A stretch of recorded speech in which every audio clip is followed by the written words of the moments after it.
Detailed summary of 2nd Chronicles. The book of 2nd Chronicles is part of the Hebrew Bible and continues the narrative begun in 1st Chronicles. It focuses on the history of Judah, tracing the reigns of its kings, the spiritual condition of the nation, and God's covenantal relationship with his people. Written by an unknown chronicler, often thought to be Ezra, it emphasizes the centrality of the temple and fidelity to God's laws. Here's a detailed breakdown. 1 Solomon's reign, chapters 1 to 9. Chapter 1, Solomon's wisdom and wealth. Solomon ascends to the throne. He asks God for wisdom at Gibeon, and God grants him wisdom, wealth, and honor. Chapters 2 to 7, Construction and dedication of the temple. Solomon prepares for and constructs the temple in Jerusalem. A detailed account of the temple's design, furnishings, and dedication ceremony. Solomon prays a powerful prayer of dedication, asking for God's blessing and forgiveness for Israel. God responds, affirming his covenant, but warning against disobedience. Chapters 8 to 9. Solomon's prosperity and death.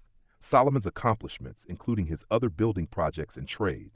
Visit of the Queen of Sheba, who marvels at Solomon's wisdom and wealth. Solomon's death marks the end of an era. 2. The divided kingdom in Judah's kings, chapters 10 to 36.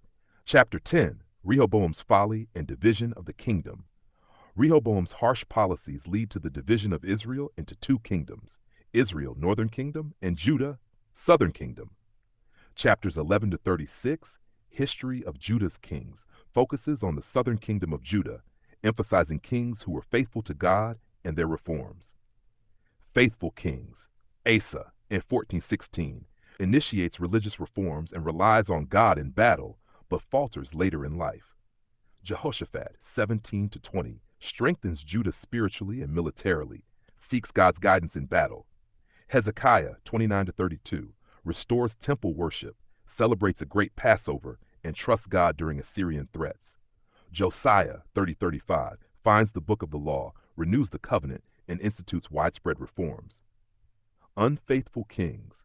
Kings like Short Manasseh, 30-33, initially idolatrous but later repents, and Zedekiah, 36, lead Judah into spiritual decline.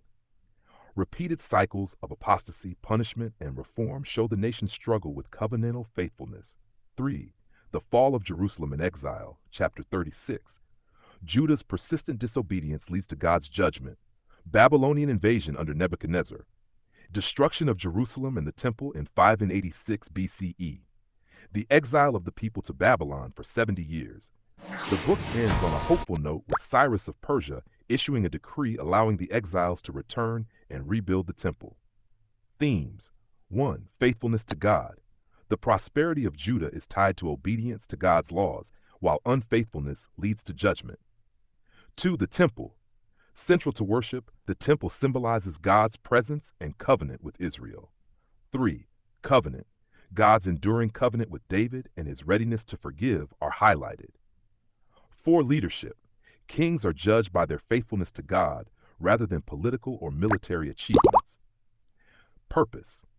2nd Chronicles serves as a theological reflection on Judah's history, emphasizing the importance of worship, repentance, and reliance on God. It inspires hope by showing God's sovereignty and mercy, culminating in the opportunity for restoration.